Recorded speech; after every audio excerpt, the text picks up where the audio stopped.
Have you ever considered what happened before the Big Bang? Basically, there are three explanations. Okay, number one. Okay, God.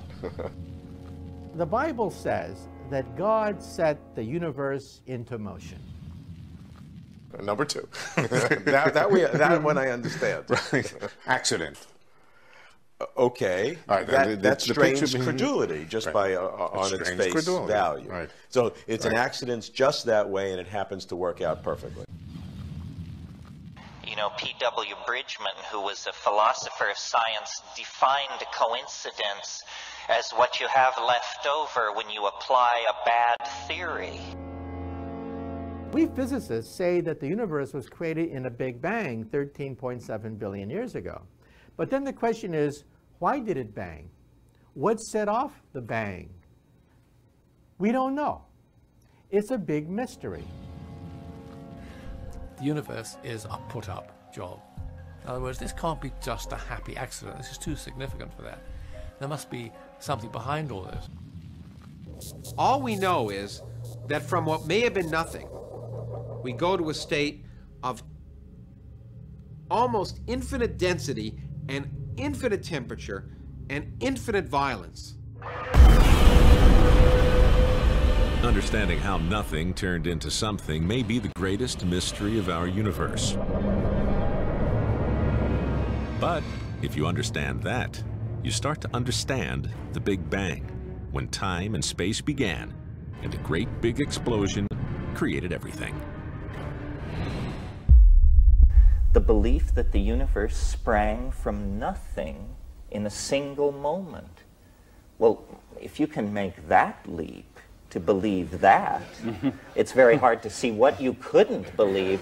That is almost the limiting case of credulity, I would think, you know? So,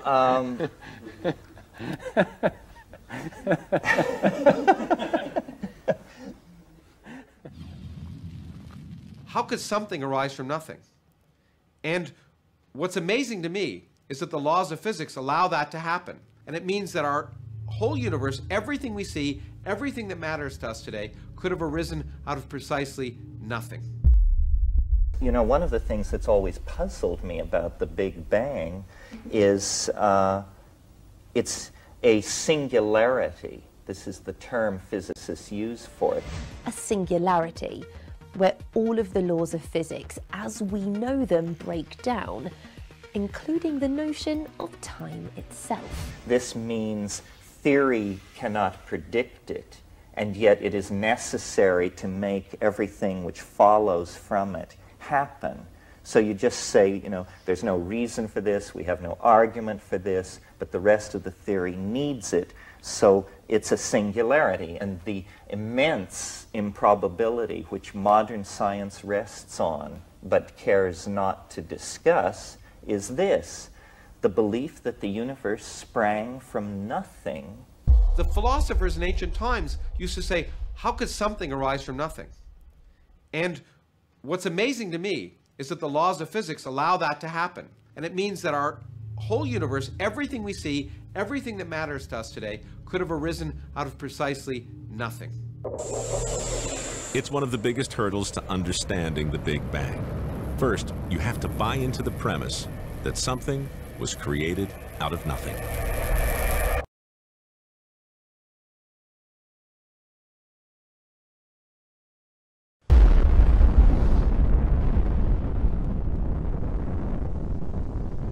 The universe, the laws of physics, the fundamental constants of physics are fine-tuned in such a way as to bring us into existence.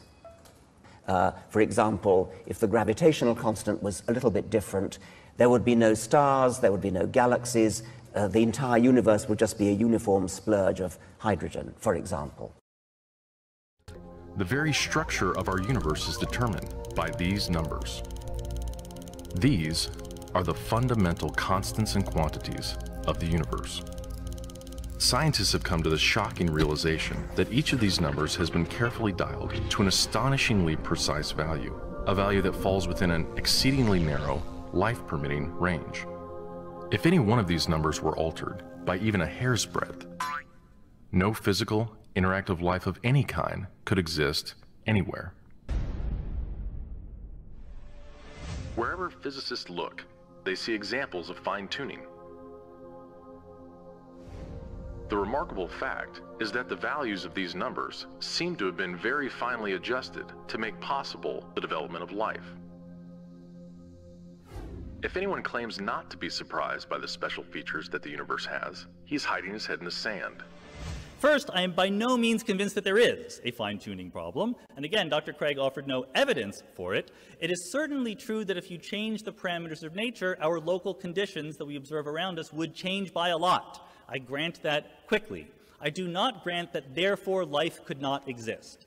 I will start granting that once someone tells me the conditions under which life can exist. What is the definition of life, for example? If it's just information processing, thinking, or something like that, there's a huge panoply of possibilities. They sound very science fiction-y, but then again, you're the one who's changing the parameters of the universe. The results are going to sound like they come from a science fiction novel.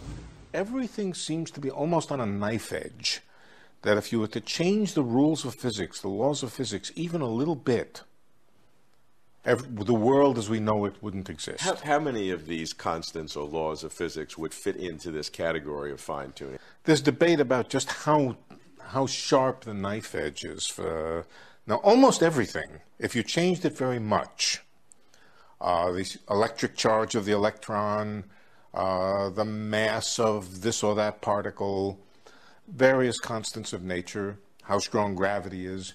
If you changed it by a few percent, 10%, some of them 20%, some of them 30%, you would really be in trouble. The universe wouldn't look as it does. Are we dealing with a couple of dozen? Are we dealing? Yeah, we're dealing with a couple of dozen. Yeah, we're dealing with order a of couple of magnitude. dozen, order of magnitude, Okay. a couple of dozen constants. Let's talk about one of them, though, that has some particular strangeness to it, the so-called cosmological constant. That's right. This constant, whatever made the universe, I hate to say whoever you made the universe. Physicists have a habit of talking in that language, whoever made the universe. They don't really mean it. But whoever made the universe made it with an incredibly small, tiny cosmological constant. It is so small that it is 0.00000. We can sit here for a while. Yeah. 123 of them. And then a 1. And then a 1. I think it's actually a 2. But it is incredibly small, and nobody really knows why. The one thing that we do know is that if it were very much stronger, it would have blasted apart the galaxies. It would have prevented stars from forming. So you have to understand, galaxies and stars and planets formed because gravity pulled them together in the very early universe. This counteracting anti-gravity could have prevented that, could have prevented the formation of stars, planets, and so forth.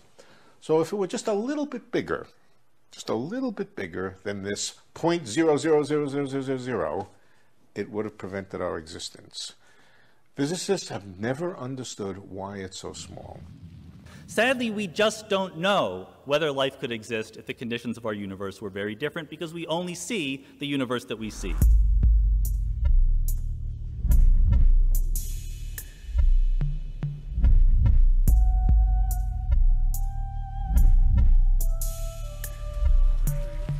Basically, there are 3 explanations. Okay. Number 1. Okay. God. Number 2. that one I understand. Right. Accident. Okay. All right, That's the strange picture being- credulity, just Right. by on its Strange face credulity. value. Right. Well, there's a 4th way. Oh, 3rd. I didn't. You want to, let me put the 4th way in before I get to the 3rd. Yeah. The 4th way is, who knows? Maybe someday somebody will figure it out. Oh, sure.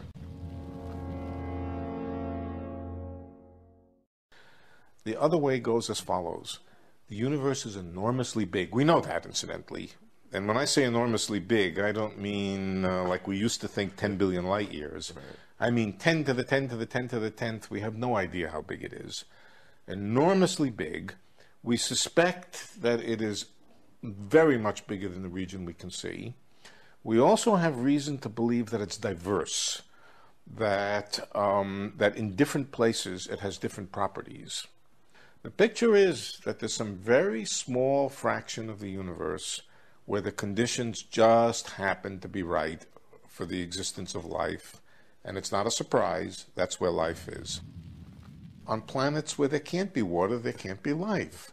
So it's true, a very small fraction of the planets in the universe are at the right temperature for water to exist. Where do we live? We live in the only place we can live, where water exists. Same kind of picture. Universe very big, very diverse, many different environments, a huge slew of different possibilities. And among these possibilities, in a few small pockets of the universe, conditions are right for life, and that's where life exists. That's the picture. There's mathematics that goes with it. And for those of us who believe in this particular picture of a tremendously diverse, some people call it a multiverse. You like megaverse? I like megaverse. If we are in a multiverse where the different constituents are governed by different physical laws, then we have to introduce a concept called anthropic selection. The idea that we are not in a typical universe, because most of them will be sterile or stillborn, because the laws governing them won't allow complexity to emerge. The anthropic principle is the idea that our universe is fine-tuned to allow humans to live. A small fiddle with the strength of gravity, for example, and life as we know it would not exist. A coincidence that does not sit easily with scientists. The concept of a multiverse neatly addresses this problem. Within the infinite number of universes that could exist, we are simply living in the one we are able to. Things are about to get weird, okay? Things are about to get... It's called the many worlds theory. There are many, possibly an infinite number of realities that are created and even constantly being created. In the many worlds theory of the multiverse, every possible outcome would be manifested. So our entire universe and everything within it, including you, would be constantly undergoing multiple fissions into daughter universes, each with its own reality and future. Any given observer, though, would only see one outcome. Every single thing that could have happened, every single thing that is possible, has happened / is happening somewhere else. So here's an intriguing way to think about that.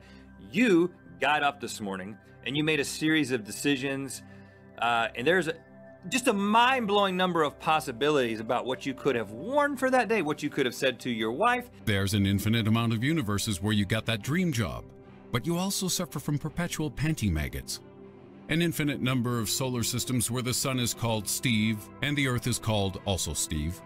Other worlds where salad is delicious. And it's a crazy idea. So everything that could happen has happened in every single combination. There is a you that got attacked by a cougar this morning, because that could have happened.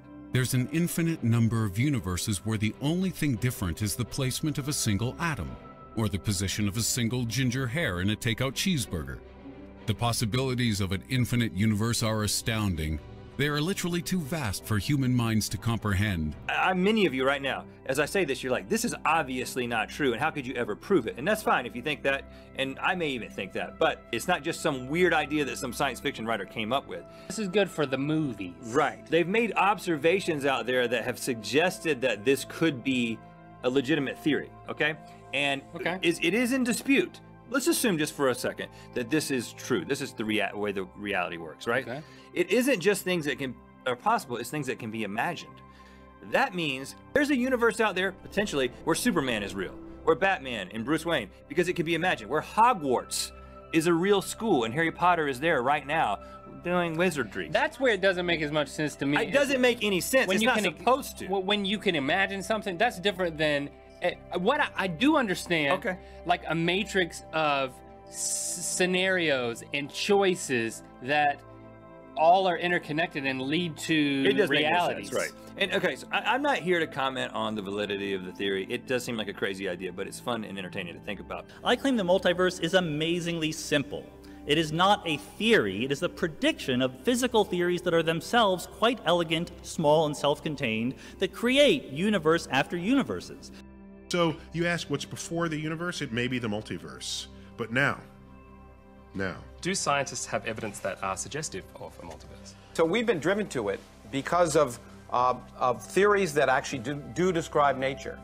And so those same theories can be tested. And so, in fact, just like we knew atoms existed before we could see them, okay, it is true that if there are many universes, we're subject, and in my own field, I'm constantly reminded that we're limited, that we live in one universe. And therefore, there are some questions we can't empirically test directly. That doesn't mean some people don't have some creative ideas, but the only real answer is we don't know. And we have top people working on it. The other huge difference is, however, that if there was any evidence against it, we'd throw it out like yesterday's newspaper. That's not the faith of religion. It's the fact that we make a theory, we test it, and we throw it out with impunity if it's wrong.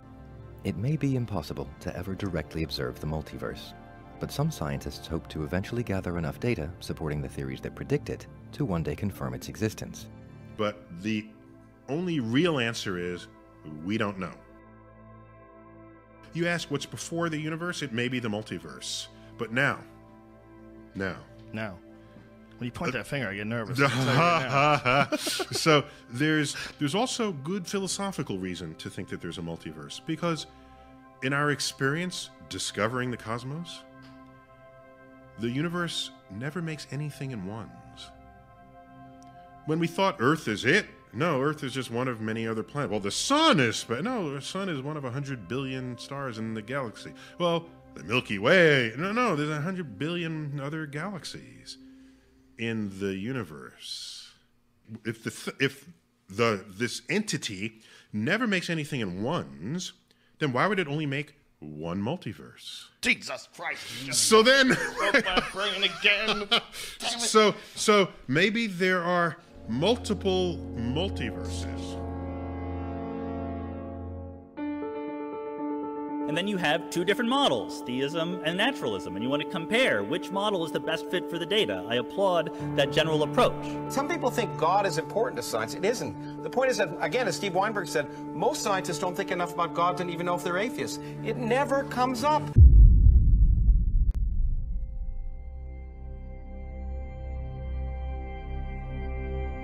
Who knows? Maybe someday somebody will figure it out.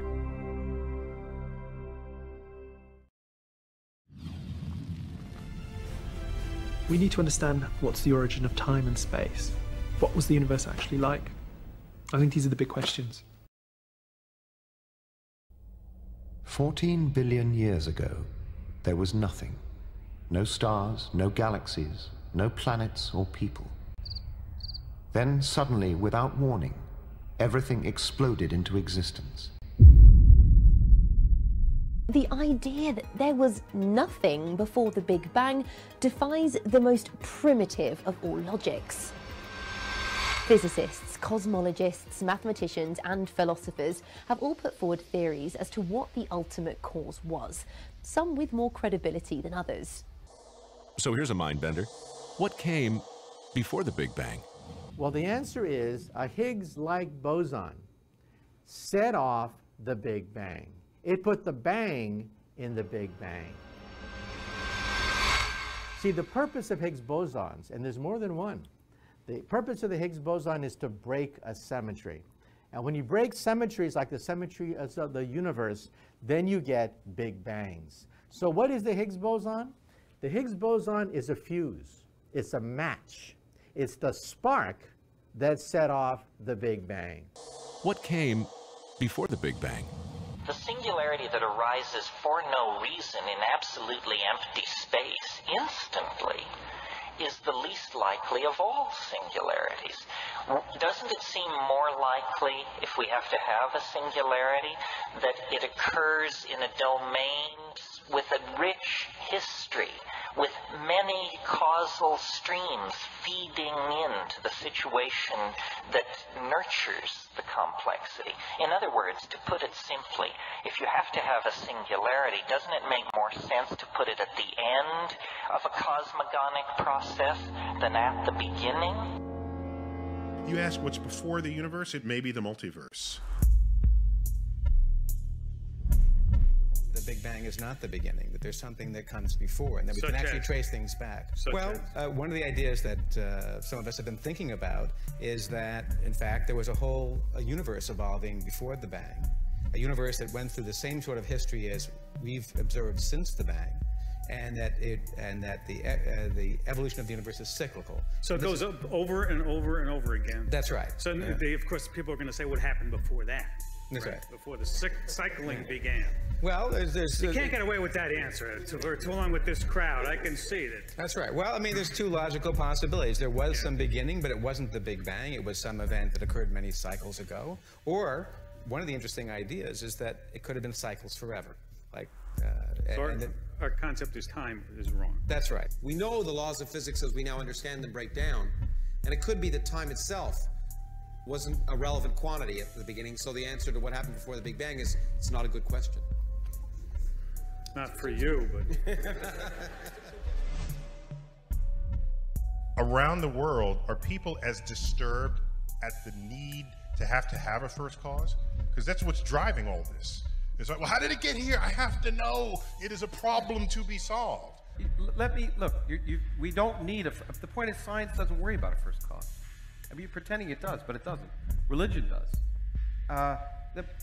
First of all, there are lots of good physical definitions of nothing, and I still think the best physical definition of nothing is the absence of something. So to understand nothing, you have to understand, you have to understand what something is. That's why it's a physical question and not a philosophical one. First, you have to understand what something is, and you have to understand what the absence of that is.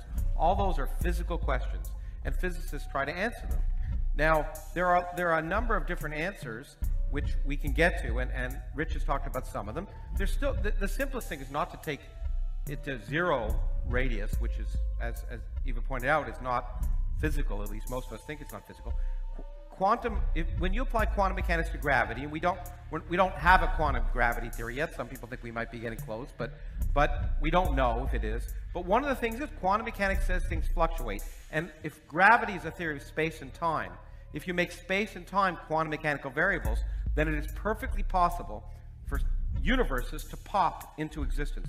Space and time to pop into existence where there was no space and time before. Hold on. Now, hold on. I haven't had a chance to talk yet. I must ask a question of you. What? Space and time pop into existence. You make that sound like a temporal process, a process in time. Well, because I said so you can understand it. Huh? No, I mean, I used words, and the problem with words are, as T.S. Eliot says, they're sort of slippery. How about this? But becoming implies time. You can't have time coming into existence as itself a temporal process. That makes no sense. Well, that's why it's good to have philosophers around, which I'm not one to help you use language precisely. And so let me just pretend let me just say that there's a global time, and at some time a space pops into existence. Okay, will that make you happier? Okay. Why don't you like his nothing? That sounded like a good Well, first of all, as he himself admits, his nothing is a something. And when you start with a contradiction, you can drive anything. Let me get to the point. The key point is this question. First of all, it's the a question physical why object, is something... It has structure. It obeys laws, complex laws. There's a lot of stuff going on. I mean, my bank account, where there's no money in it, is still something. And, and the vacuum is a hell of a lot more of something than my bank account. Okay. Well, no. The point is that the key question is really the why question is stupid. So why is it there? Instead of not there. Or instead of something else. Really, the why question is stupid. Okay, everyone who has kids knows that. Wait, which why question are you talking about? Eventually you keep saying, why? The only answer is go to bed. The question that really matters, and it may not be the question that matters to some classical philosophers, but it's the question that really matters is, how did a universe of 400 billion galaxies containing 100 billion stars, how did that come into existence if there weren't galaxies, if there weren't stars, if there wasn't energy? And that is the question that physics is coming close to answering. And that may not be the ultimate question of whether there was nothing before that, but there was nothing, our universe didn't exist. And our universe coming into existence when it wasn't there in the beginning with zero energy, but still enough gravity to create everything we see is the amazing, remarkable miracle that science creates, and that's the important question. Yeah, it's a great story. There's lots of empirical evidence for it. You've told a miraculous story about how a universe like ours was spawned by a piece of rubber. But where did the piece of rubber come from? No, and the point is that even the laws don't have to exist. There could be in the Wait. You said a quantum fluctuation brings the universe into existence. That's because I can talk in our universe about quantum mechanics, but it could be, although this is wild. Nothing else we've been talking about until now is wild. But this is wild. Okay, go. This is even wilder. Okay, so it's quite plausible. In fact, if there are many universes, as current theory suggests, that in each of them, the laws of physics essentially come into existence when the universe comes into existence. There are different laws of physics in each universe. Then you can't invoke a quantum fluctuation to give you the universe that has quantum fluctuation. But what is interesting to me, and I have no mathematical underlying theory of this, but it's perfectly possible, it seems to me, that some of those universes don't even have quantum mechanics. I will accede that the philosophers and theologians are, know much more because they are experts at nothing. Not even universe. So just Lawrence, just to close this out. So your universe that's created out of nothing, where there are no laws, no space, no time, no anything, that nothing had to know to create the universe. Well, there may have been something else there, but our universe was now there. You confess. I'm just trying to understand, because if there's no laws, then there's nothing to know to create a universe. What if there's every law? Is that the same as no laws? That's the point. I bet. Well, I think Jim was sort of saying. I wasn't Jim listening. was alluding that to every possible law, every possible universe. There may be universes with no laws, or maybe universes with laws. That's certainly a possibility. All I'm saying is, if you have a place, whatever that is, there was no place. If you have a no place with no laws, and then you birth a universe, something in that place had to know to birth that universe. Why? Really, the why question is stupid. The only answer is go to bed. Okay. Why? If it's possible, why do you have to? You're assuming intentionality. You're making this. You're purporting to offer us an explanation, and you're offering us no explanation. All you're saying, it just is. Yeah. The creation myth is always about how the world we live in came into existence. It may have evolved from an earlier chaotic state, or it may have been created out of nothingness by a god or something like that. As unusual it is to imagine a universe beginning from nothing, in fact, it's not so crazy, because one of the reasons a flat universe is so pretty for theorists is if you add up the total energy of a flat universe, it adds up to 0. It's the biggest mystery in science to try and understand where the energy we see in the universe comes from.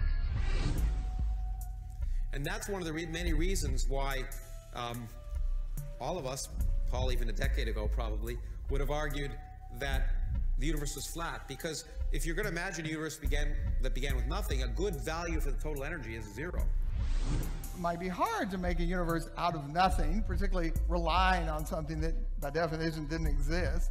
So we thought, well, maybe the universe isn't made out of nothing. It's made out of something. And that something could be itself. Well, I think you have to be a little careful. And Rich is right. The first definition of nothing, which I think is the biblical definition, is an infinite, dark, empty void. That empty void has energy, but it's still empty.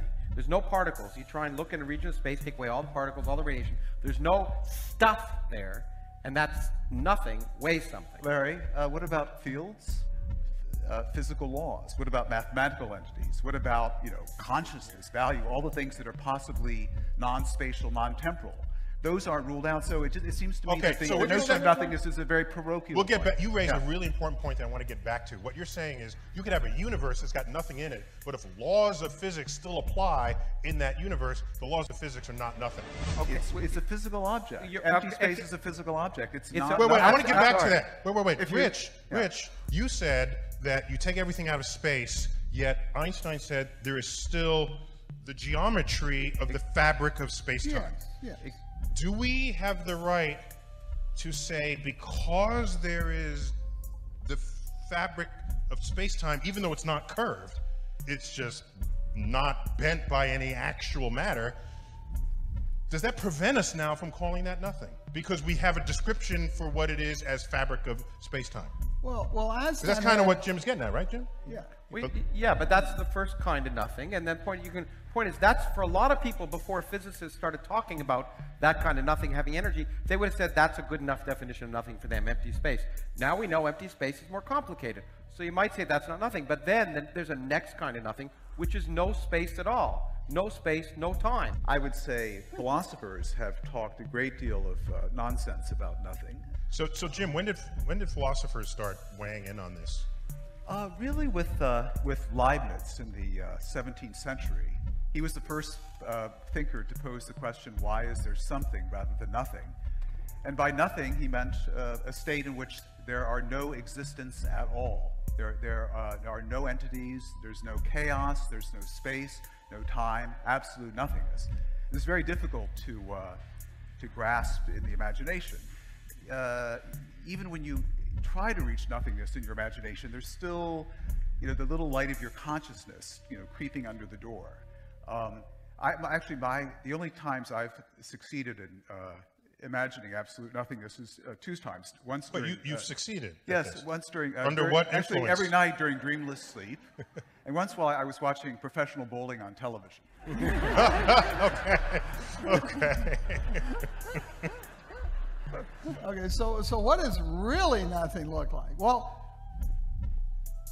what does it look like back here? Is there a big black thing back here? A big black cape over here on here? No. not me, though. Okay, I'll stand over here. Now repeat that. Go. Okay. Go. It's not black back there. You don't have any retinal cells, looking in that direction. So that's really nothing. It's not anything. It's not there. So Jim, your best nothing is what? Not anything.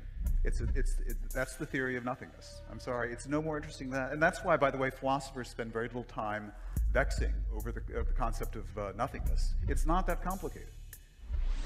So is this just the same argument moving forward? I think in terms of, there's an aesthetic underlying fight here. Because Lawrence loves his his universe from nothing. He's aesthetically turned on by that. I can feel it when I walk near him. Okay? That's just personal attraction. Rich, you seem to be pretty cool with nothing. Well, I'd say not there. It's just not there.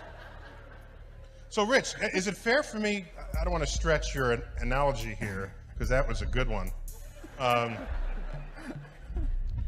So, people ask, what happens to you when you die? You go to heaven or hell or wherever.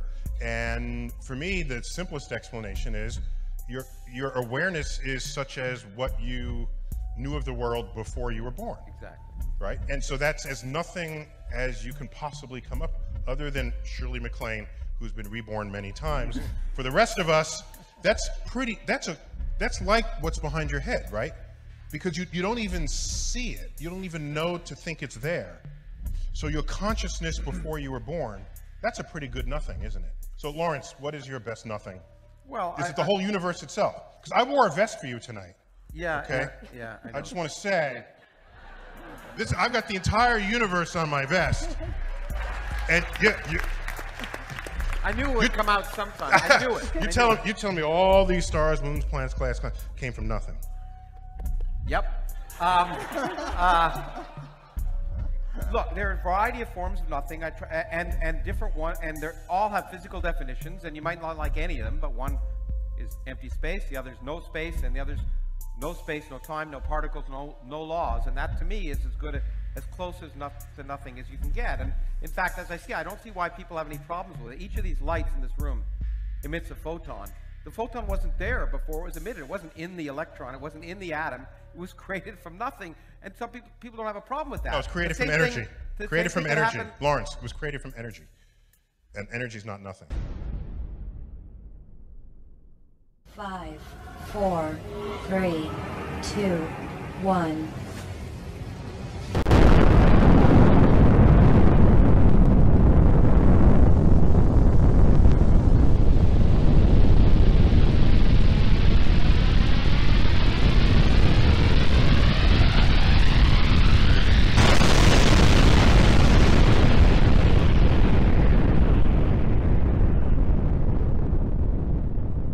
when we look back into our recent past, we discover tremendous epistemic naivete.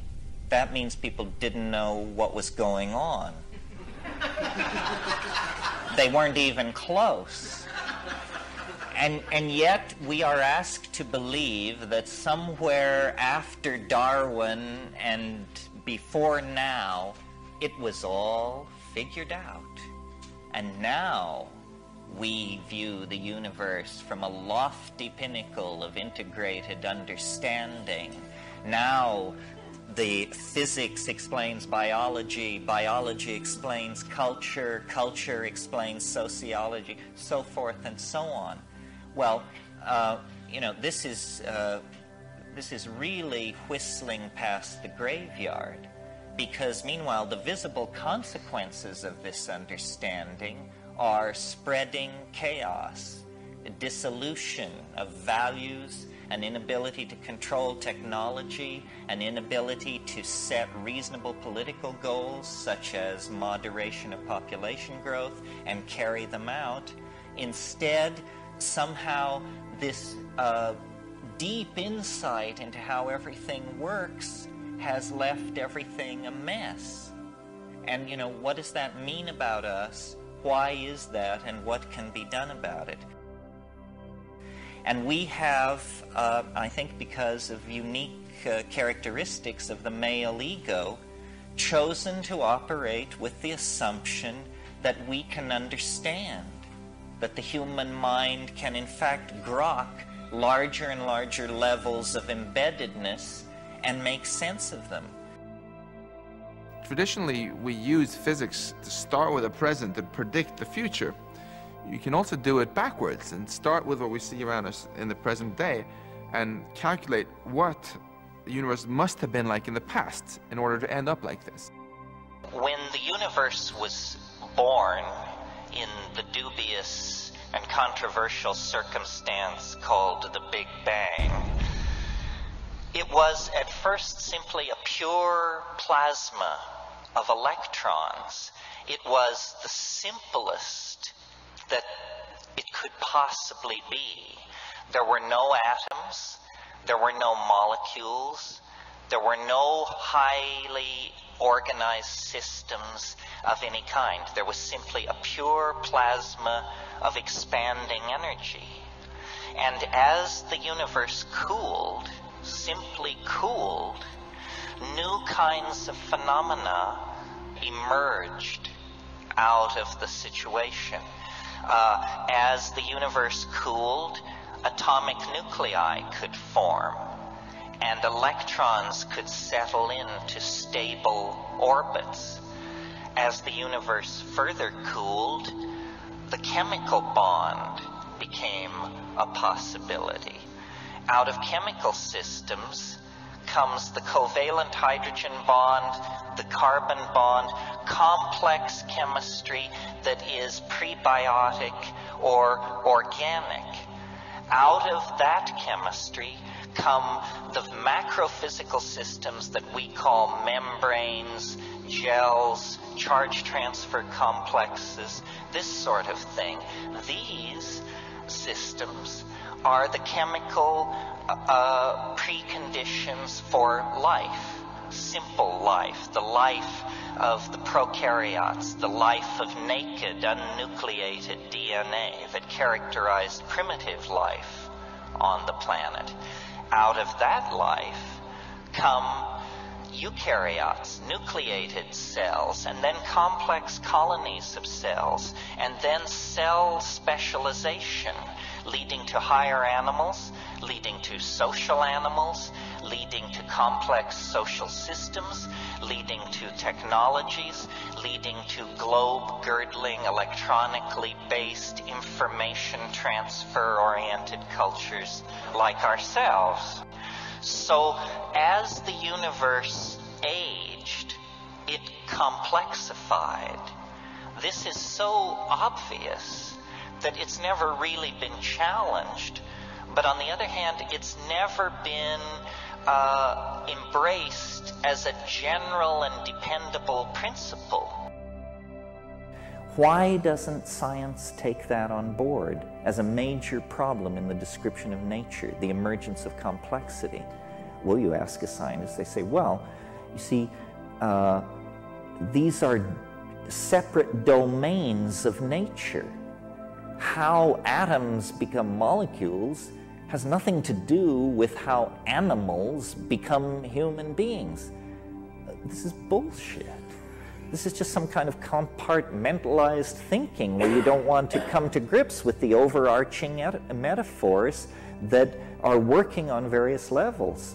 The advent of the understanding of the fractal ordering of nature now makes it clear that voting patterns in Orange County, distribution of anemones on the Great Barrier Reef, and the cratering of Europa all follow the same power laws. So that's the first thing which science has staring in the face and has never taken on board. Now, I said there were two things. The second thing is related to the first. A double shot of espresso, you're really getting your money's worth here. The second thing which science has taken on board, has refused to take on board, is that this process of complexification that I just described to you, as you approach the place in time called the present, happens faster and faster. That was not necessarily implied by the first observation. The first observation was simply that there was a process which was moving from simple to complex. Now we add the concept of a process which is ever accelerating as it moves from the simple to the complex. So more and more happens as you approach the present. And since these processes have been running since the Big Bang, there is no argument to be entertained that they will reverse themselves suddenly. No, they're not going to reverse themselves after 13 billion years. Duh. So but the implication of that, carried to its ultimate extreme, leads to a conclusion most people find too wild to entertain. If the universe is evolving deeper and deeper into complexity, faster and faster, and if now in a human lifetime we can see a small portion of this curve, it no longer appears flat to us because of our nearness in relation, you understand what I'm saying? We can actually discern the curve. And so that means, I believe, that by extrapolating this process, we should then logically conclude that we are very near, relative to the life of the universe, we are very near to the place where this ramping up of complexity will become so excruciatingly rapid that more change will happen in a single week than happened in the previous 13 billion years. And that then there will come a moment where more will happen in a single minute than happened in the previous 13 billion. And then a moment will come when more will happen in 6.55 times 10 to the 23rd erg seconds. More will happen than has happened. And people say, well, but that's crazy. I mean, what kind of universe is that? Well, wait a minute. What's so crazy about this? Let's look at what the competition is peddling. What the competition would have you believe is that the universe sprang from nothing in a single moment for no reason.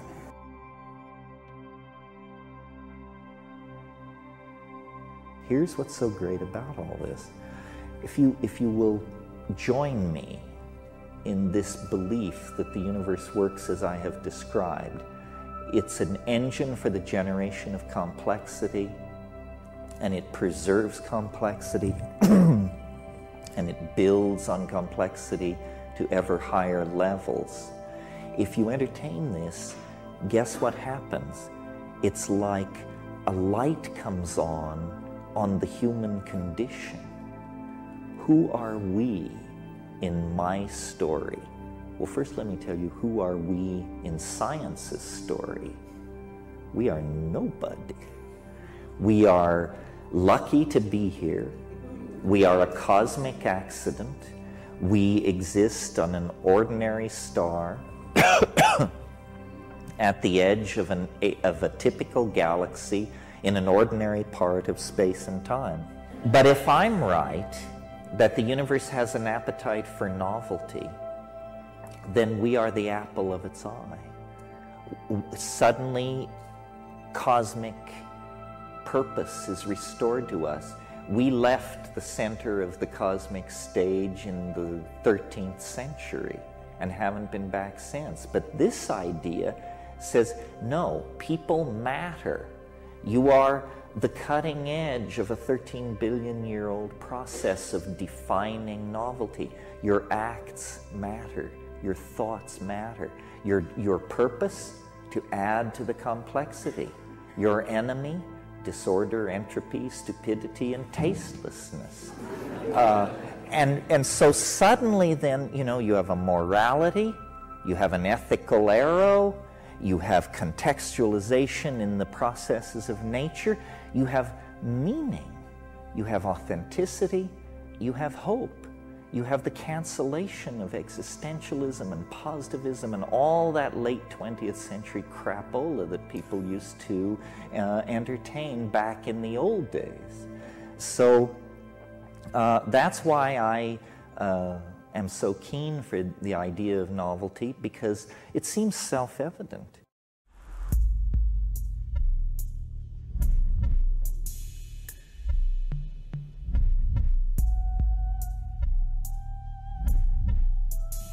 It's interesting, isn't it?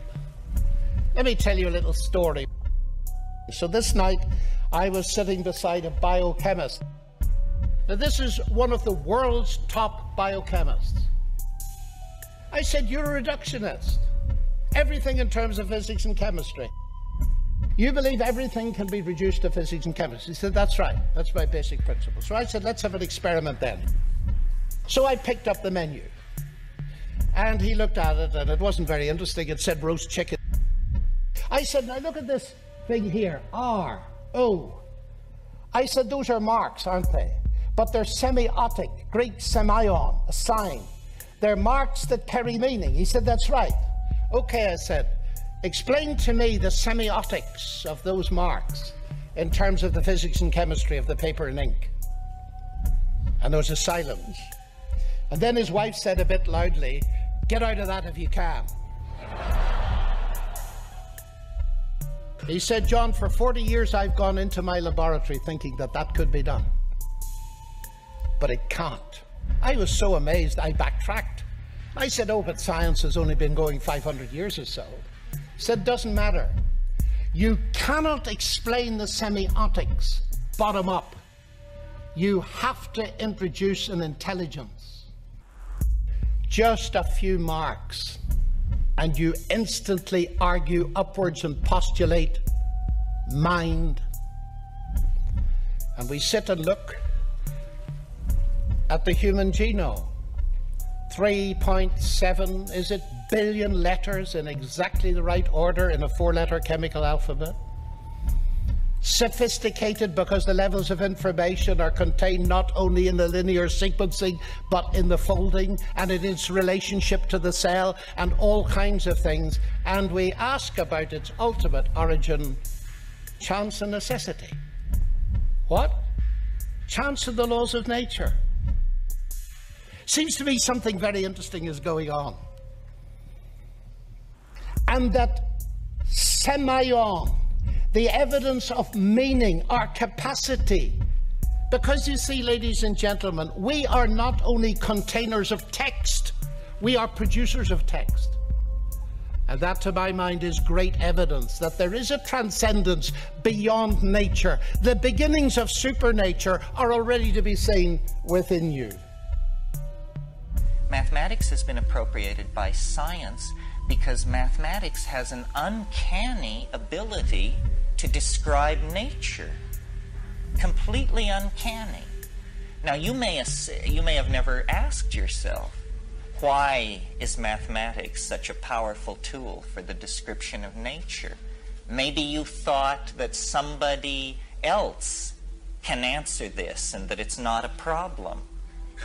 Well, I've got news for you. It is a problem. Nobody has any good ideas about why mathematics describes nature, but notice that mathematics is an intuitional activity. Now, half of mathematics would rise with a screech of horror at this statement, but the other half of mathematics calls itself intuitional mathematics. Okay, well now what's going on here?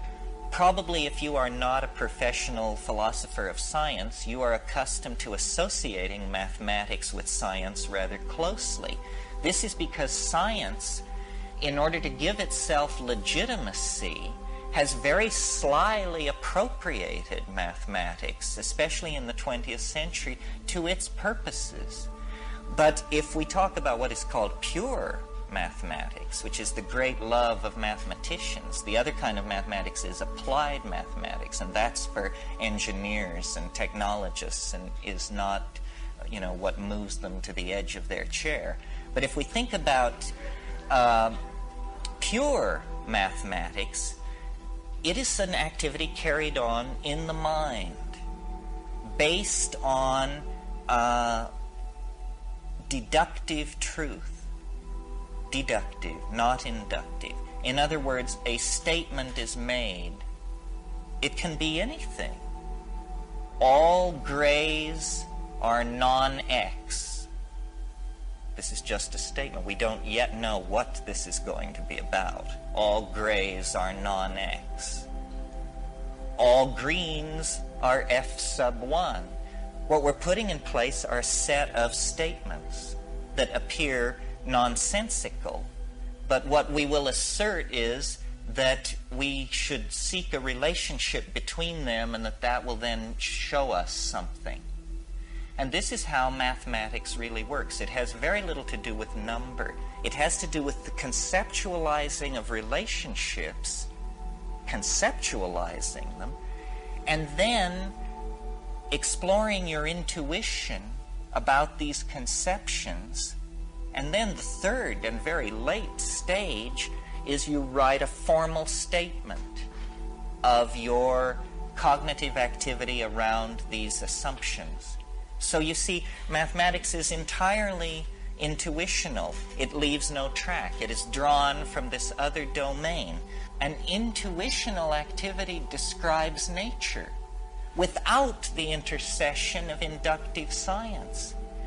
Inductive science is a kind of naive holdover from Greek Democritean theories, where everything is conceived of as clearly conceivable and operating according to known laws. But in fact, the deeper structure of nature is not modeled out of an examination of data obtained by measurement. That isn't how it works these days. The deeper description of nature is achieved by taking weird objects from the frontiers of mathematics, these things dreamed up in the confines and depths of the human mind and inside computers, and then laying them over nature and seeing, my gosh, there's a one-to-one correspondence between, let us say, the multidimensional catastrophes described by René Thom and the dripping of a faucet, the turbulence in a brook, the voting patterns in a ghetto. All of these things are seen to be easily modeled by extremely exotic mathematical objects discovered through intuition within the mind. must be that the unaided human mind is more capable of correctly modeling nature than the human mind that works through the methodological inductive approach called science. And in fact, this is clearly true, because the world described by science, a scientific description of this room, would say very little about all the important things going on in it. A scientific description of this room would leave out personality, would leave out linguistic intent, would leave out the uniqueness of each of us. For science, we are merely members of the human species. Again, this flattening, this reductionism, this betrayal of the quintessence of the phenomenon in a desperate effort to achieve closure in the modeling process. And so then you do achieve closure, but the model is always inadequate. It's always inadequate. So then there's this sense of frustration. We can't get closure with the model unless we deny the complexity, the interrelatedness, the soulness, the spiritness, the mindfulness. All of these things are, for science, what are called secondary properties. They are epiphenomenal. They are only an aspect of your point of view. You have to introduce an intelligence. According to the Big Bang Theory, it all started with a little tiny dot and exploded. The universe didn't begin in a singularity. Who knows how the universe began, or would even presume to judge? But the universe ends in a singularity. It has been growing more singular, more complex, more unique, more novel every passing moment since it burst into existence. And if that's true, then we represent a kind of concrescence of universal intent. We're not mere spectators, or a cosmic accident, or some sideshow, or the Greek chorus to the main event. The human experience is the main event. The coordination of perception, of hope, of dream, of vision that occurs inside the human heart-mind-body interface is the most complex phenomenon in the universe. And you don't have to be a rocket scientist to see that human society, human history, human art, human literature represent things for which there is no analog. In our species, complexity has turned inward upon itself, and in our species, time has accelerated. Time has left the gentle ebb and flow of gene transfer and adaptation that characterizes biological evolution, and instead, historical time is generated. And so I believe that science and its reluctance to deal with the psychedelic experience and the way in which science has used then law to suppress its rival, in this case, arises out of a profound discomfort on the part of science about this future state of complexification that is clearly the grail, the dwell point, the end point of the human historical process. Well, the Big Bang Theory, as we'll see in a minute, is stupid. It's the biggest mystery in science to try and understand where the energy we see in the universe comes from. The Big Bang idea started with a Belgian astronomer named George something, can't pronounce his last name. George said that this original matter was no more than a few light years in diameter. At the very least, that would be 2, or about 12 trillion miles. So they started off teaching a spot 12 trillion miles across was what exploded. Well, they revised that down. In 1965, they said, no, it was only 275 million miles across. Well, that's way down from 12 trillion. 1972, they said, no, it's only 71 million miles across.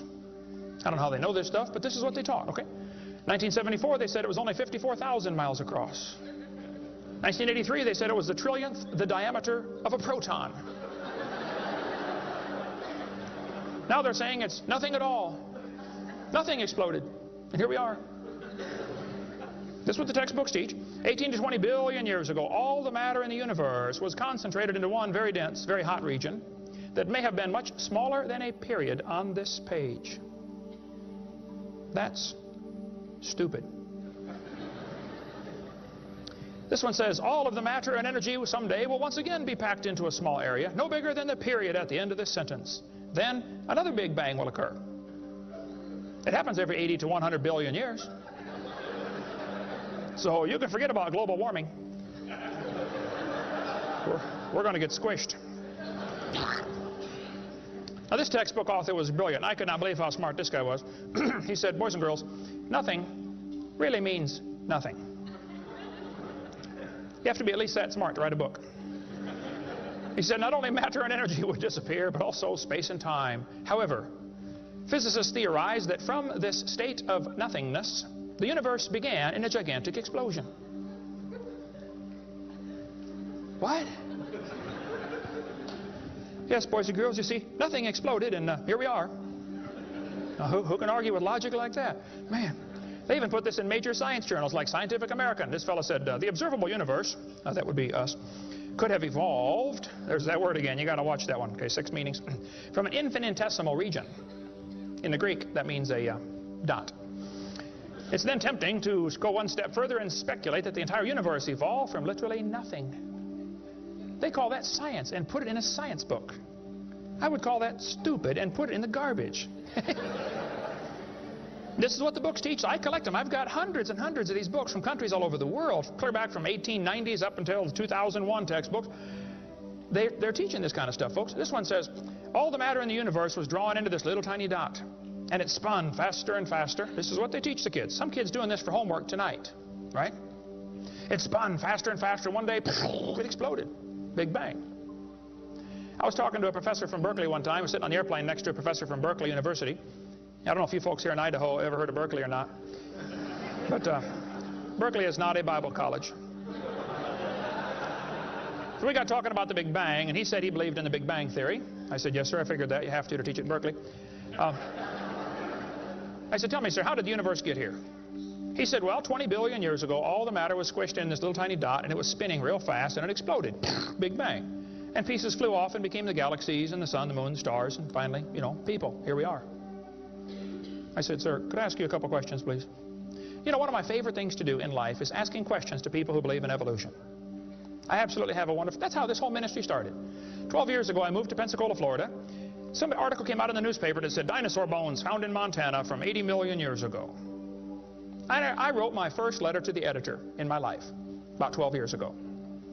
I wrote a letter to the editor. I said, yes, they found dinosaur bones, and yes, it was 40 feet long, and yes, it was found in Montana, but it was not from 80 million years ago.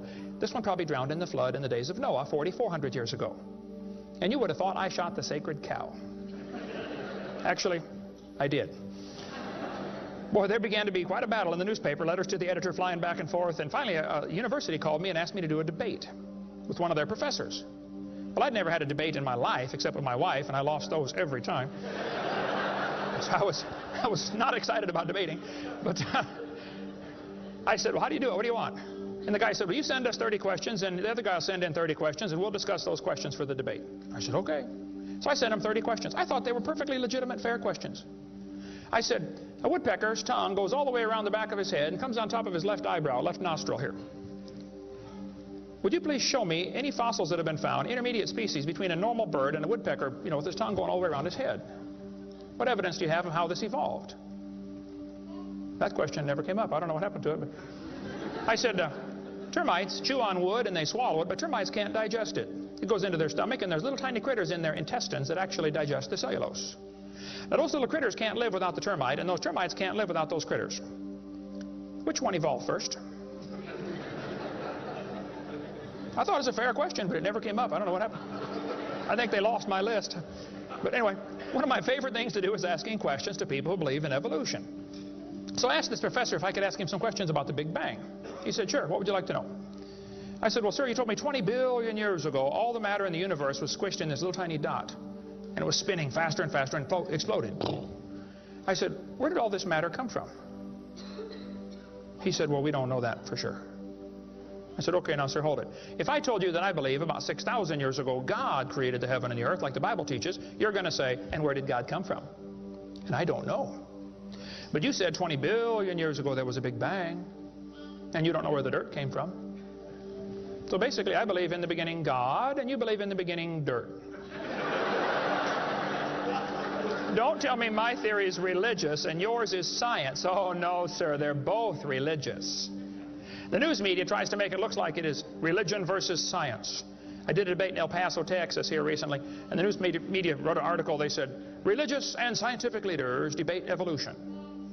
What is the unspoken message in that title? What are they trying to imply? Can you catch that? They're trying to imply that evolution is part of science, aren't they? No, evolution is a religion. Actually, both creation and evolution are inherently religious. These two timelines is the same information right here. I'll be referring to that throughout the seminar here. I cover this thing all the time. The Bible teaches about 6,000 years ago God made everything. 4,400 years ago there was a big flood that destroyed everything. 2,000 years ago Jesus came. Here we are today waiting for the Lord to come back in about 5 minutes. This is the Bible view of history. On this chart, 1 inch is 150 years. That's a long time. The 20 billion year chart on the bottom is a very different scale. But see, both views, creation and evolution, are inherently religious. You have to believe in creation or believe in evolution. The difference between the two, though, is very simple. The evolution religion is tax supported. That's the difference. By the way, if I was to make that bottom chart the same scale as the top chart, the bottom chart actually needs to be 2,100 miles long. That's from Pensacola to Portland, Oregon. I don't want to carry a chart that big, so I made a new scale for the other one, okay? If they want to believe it happened long ago and far away, they're welcome to believe that, but that's not science. Evolution is a religious worldview, and I think it is stupid. So I asked the professor, where did the matter come from? He said, I don't know. I said, well, sir, would you please tell me where the laws came from? The universe is run by laws, gravity, centrifugal force, inertia. Who gave the laws? He said, we don't know that either. I said, sir, could you tell me where the energy came from? You know, it takes energy to make a big bang. Who bought the gas to run this machine anyway? He said, we don't know that either. I said, sir, could I ask you another question? He said, sure. What else would you like to know? Else? What do you mean else? You haven't told me nothing yet. I said, does Berkeley have a merry-go-round? How many of you know what a merry-go-round is? You go round and round till you puke, okay? He said, no, we don't have a merry-go-round at Berkeley. I said, you ought to get one. You could learn some good science on a merry-go-round. If you put some fourth graders on a merry-go-round, are there any fourth graders in here tonight? Who's in fourth grade? All right, I like fourth graders. I spent the best 5 years of my life in the fourth grade. That's before they diagnosed ADD. Put some fourth graders on the merry-go-round. I like using fourth graders because they're tough and they're expendable. And we're going to get the high school football team out there to get that thing spinning clockwise as fast as it will possibly go. Now, if you have a digital watch, you may not know what clockwise means. I'll explain it later. We're going to spin the merry-go-round clockwise. The kids are going to go through 4 phases. They start off in phase 1. They're screaming at the football players. Come on, let's go. Faster, faster. Can't you go any faster? You get up around 30 miles an hour. The kids enter phase 2, where they stop screaming. They just quietly concentrate on trying to hang on for dear life. You get up around 60 miles an hour. The kids enter phase 3, where they start screaming again. But now they're screaming, stop, stop, please, slow down. Don't stop, though. Keep going faster and faster. When you get to about 100 miles an hour, you should enter phase 4. That's where the kids begin to fly off the merry-go-round. Now, when this happens, you will notice a very interesting phenomena of physics. If the merry-go-round is going clockwise, when the kid flies off, the kid will be spinning clockwise until he encounters resistance, like a tree or telephone pole. That's because of a law in physics known as the conservation of angular momentum. You see, if a spinning object breaks apart in a frictionless environment, the fragments will all spin the same direction. It's very simple. It's because the outside is moving faster than the inside. And so it keeps the same direction of spin. The professor said, yes, I understand about the conservation of angular momentum. I said, well, good. I'd like to ask you a question then, sir. If the whole universe began as a swirling dot, like you said, Why do 2 planets spin backwards? He said, that's interesting. I said, no, that's more than interesting. It's kind of hard on your Big Bang Theory. Not only that, 6 of the moons are spinning backwards. Why? He said, I don't know. Why do you think they're going backwards? I was hoping he was going to ask that. I said, well, sir, I believe it's very simple. You see, I believe in the beginning God created the heaven and the earth, and God did it that way on purpose, just to make the Big Bang Theory look stupid.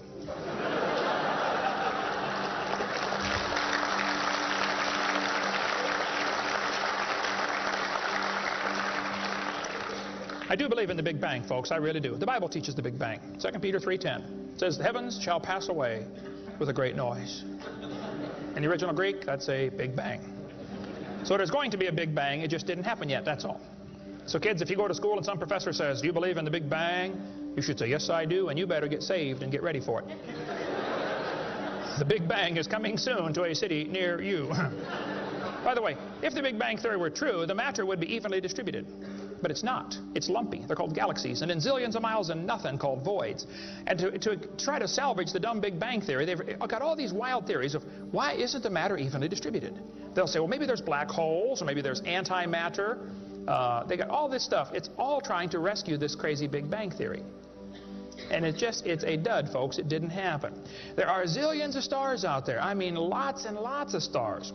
And we haven't even seen them all. If star births, they ought to at least equal star deaths, and they don't. We see a star blow up about every 30 years. It's called a nova or a supernova. Well, then how come there are only 300 dead stars out there that we can see, supernovas? Huh. That's only a few thousand years worth, isn't it? There ought to be trillions of them, if evolution were true. This fellow said, I have a little hesitation in saying that a sickly pall now hangs over the Big Bang Theory. Yep. I think it is stupid. Now, if you want to believe it, that's fine. I don't care what anybody believes. That doesn't bother me. But see, the problem is they want to use my tax dollars to teach that to your kids in our schools. And that's where the problem comes in. Okay? If you want to believe in the Big Bang, just enjoy yourself. But keep your religion at home. Okay? Because it is a religion. Then they tell the kids the Earth formed from a hot molten mass 4.6 billion years ago. This is part of the theory, and it's in all the textbooks.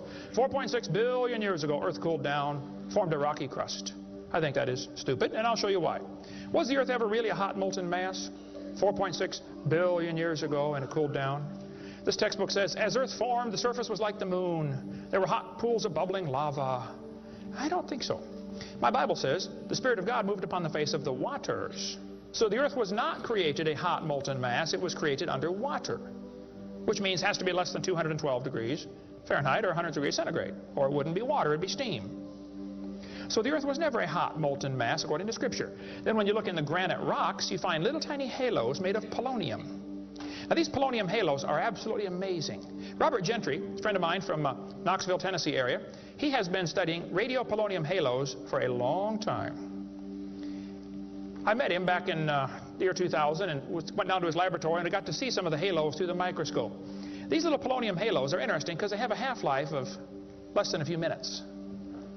If the rock was hot, when the polonium, radioactive polonium, decayed and sent out the little particles and made the halo, it would melt away. Like at 4th of July, they shoot fireworks up. Makes a circle. Does the circle stay there? No, it all falls down, right? There are probably none up there now from the last 4th of July, are there?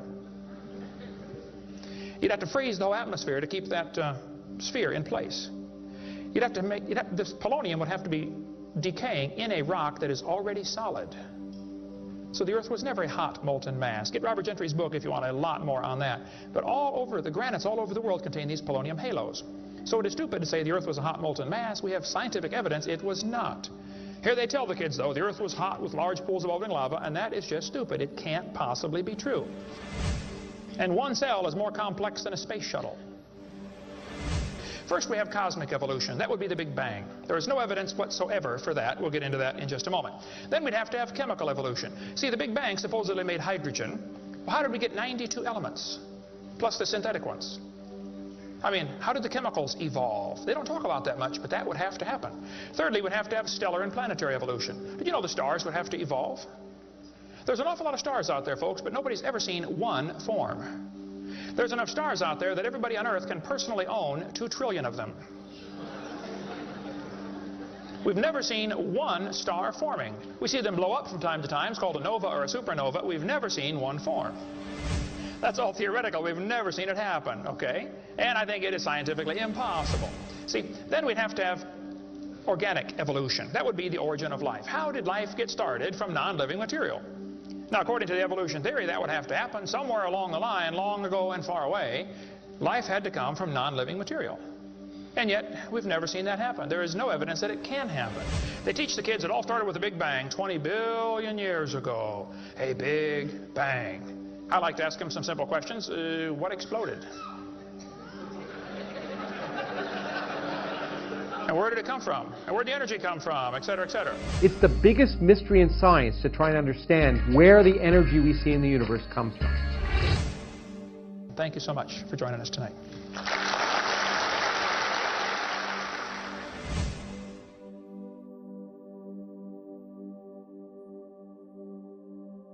We are all gathered here at the end game of developmental processes on this planet. We are about to become unrecognizable to ourselves as a species. Our technologies, our religions, our science has pushed us toward this for thousands of years without us awakening to what the denouement would be. Now we stand close enough to it that I think all but the most lumpen among us must feel the tug of the transcendental and the transformative.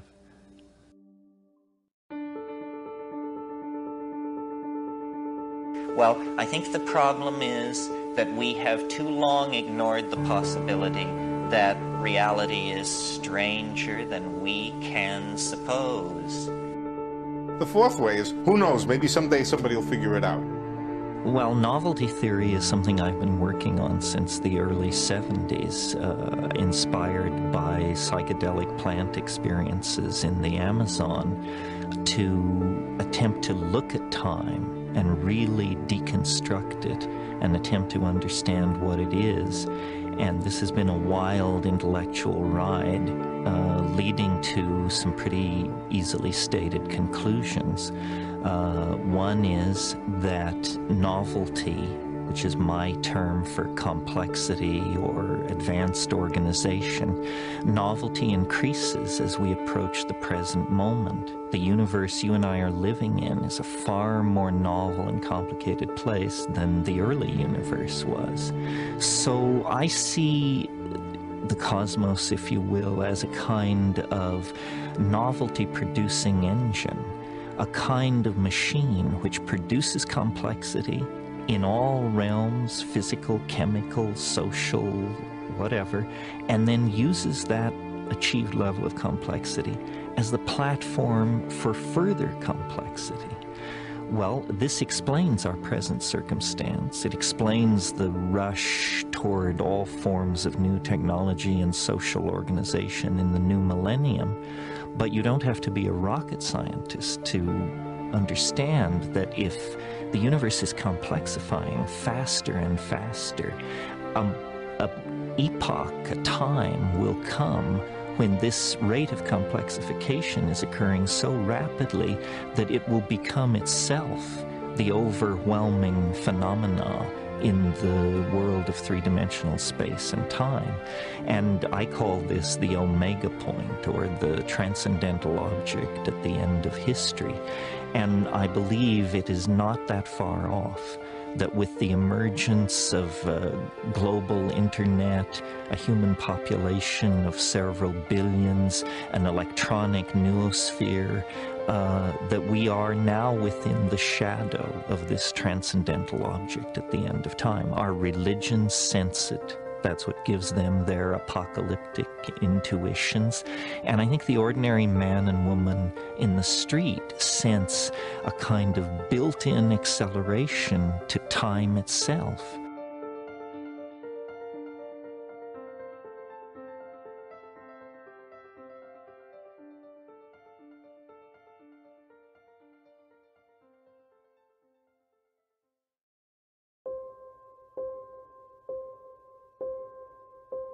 And God said, "Let there be light."